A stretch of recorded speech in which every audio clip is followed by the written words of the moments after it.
Hello guys, आपका मेरे channel smart study में स्वागत है। आज हम शिक्षा निदेशालय की तरफ से दी जाने वाली कार्यपत्रक नंबर 1 करेंगे, जो कि क्लास 8 की है और विषय है गणित। ये वर्कशीट 6 अप्रैल 2021 की है। तो गाइज यहाँ पे मैं आपको एक बात बता देती हूँ कि आपकी जो वर्कशीट्स हैं ये वही लास्ट ईयर की वर्कशीट आ रही हैं, लेकिन कुछ कुछ वर्कशीट्स में चेंजेस किए गए हैं, थोड़ा बहुत चेंज किया गया है। तो जिस भी वर्कशीट में कुछ चेंजेस होंगे, जहाँ क्वेश्चन आंसर में चेंजेस होंगे, वो वर्कशीट मैं आपको फिर से करवा दूंगी।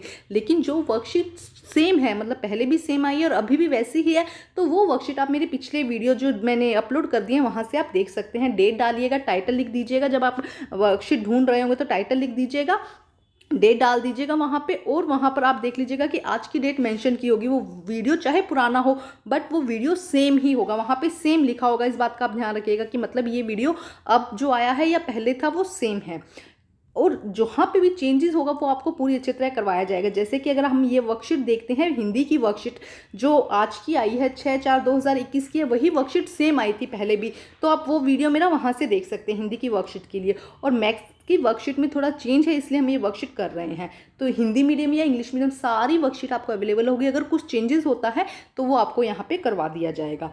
तो आइए हम करते हैं वर्कशीट नंबर 1। आओ संख्याओं को जानें। प्यारे बच्चों, क्लास 8 में आपका स्वागत है। यह आपका पहला कार्यपत्रक है। इस कार्यपत्रक में हम संख्याओं के बारे में जानेंगे। प्राकृतिक संख्याएं, वस्तुओं को गिनने के लिए जिन संख्याओं का प्रयोग किया जाता है उन्हें प्राकृतिक संख्याएं कहते हैं। जैसे कि एक, हमारे पास 1 टॉफी है, 2 टॉफी है, 4 टॉफी है, 10, 15, 20, 25, है ना। तो जिन संख्याओं को द्वारा हम क्या करते हैं, प्राकृतिक संख्या, जिनके द्वारा हम संख्याओं को गिनते हैं या गिनने के लिए प्रयोग किया जाता है, उन्हें हम कहते हैं प्राकृतिक संख्याएं। 1, 2, 3, 4 इस तरह से। पूर्ण संख्याएं, जब हम प्राकृतिक संख्याओं के समुच्चय में शून्य को भी जोड़ देते हैं तो उसे हम पूर्ण संख्या कहते हैं। ध्यान रखो, प्राकृतिक संख्या में क्या आएगा, 1, 2, 3, ठीक है। और पूर्ण संख्या में क्या आएगा, अगर उसके आगे हम 0 भी लगा देते हैं तो 0, 1, 2, 3, ये क्या हो जाएंगी, पूर्ण संख्या। अब है पूर्णांक। जब हम पूर्ण संख्याओं के समुच्चय में सभी ऋणात्मक संख्याओं को भी जोड़ देते हैं तो उसे हम संख्या पूर्णांक संख्या कहलाती है। जैसे कि हमने यहाँ किया 1, 2, 3, ठीक है। जितनी भी पूर्ण संख्याएं हैं 0, 1, 2, 3, अब इसमें हमने माइनस भी जोड़ दिया, हम क्या कहेंगे उसको, ऋणात्मक संख्या भी, जैसे कि -1, -2, -3, इन संख्याओं को भी जोड़ दिया तो ये क्या कहलाएंगी, ये कहलाएंगी पूर्णांक संख्या। अभी अच्छे से समझाऊंगी इसको। और परिमेय संख्या, सभी संख्याएं जिन्हें p q के रूप में लिख सकते हैं, जहां p और q पूर्णांक है, q कभी भी शून्य नहीं हो सकता। जैसे कि जो भी हम बटे वाला नंबर होता है, जैसे कि 1/2, 3/2, 5/8, 4/3, है ना। ऐसी संख्याएं जिसमें क्या है कि जिसे हम बटे के रूप में, भाग के रूप में लिख सकते हैं, वो संख्या क्या होती है, परिमेय संख्या। ठीक है। अब यहाँ से ध्यान से एक बार फिर समझते हैं। प्राकृतिक संख्या, जो भी नंबर काउंटिंग करने के लिए यूज किया जाता है, 1, 2, 3, 4, जितने भी काउंटिंग आपको आती है, जितना भी नंबर है, ये सब क्या हो जाएंगी, प्राकृतिक संख्या। पूर्ण संख्या, अगर उसके आगे हम 0 भी ऐड कर लेते हैं, हमने सिर्फ लिखा प्राकृतिक, हमने लिखा प्राकृतिक संख्या 1, 2, 3, 4, ये हो जाएंगी प्राकृतिक संख्या। अगर हम इसमें 0 भी ऐड कर देते हैं, 0, 1, 2, 3, ये जो नंबर हो जाएंगे, ये क्या हो जाएंगे, पूर्ण संख्या।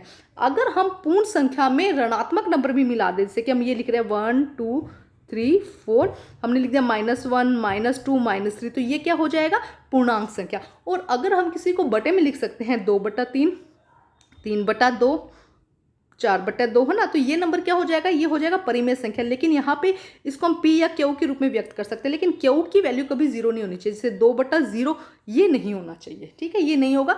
तो अब क्या हो जाएगा, ये जो पूर्णांक है ये क्या हो जाएगा, ये परिमेय संख्या बन जाएगी p/q की फॉर्म में। ठीक है, इजी है, बहुत आसान है। पहले की वर्कशीट अगर आप देखेंगे तो वो भी ऐसी ही थी, बट उससे थोड़ी इजी करके दी गई है ये वर्कशीट। ठीक है, आगे देखते हैं क्या कहा गया। उत्तर सोचें।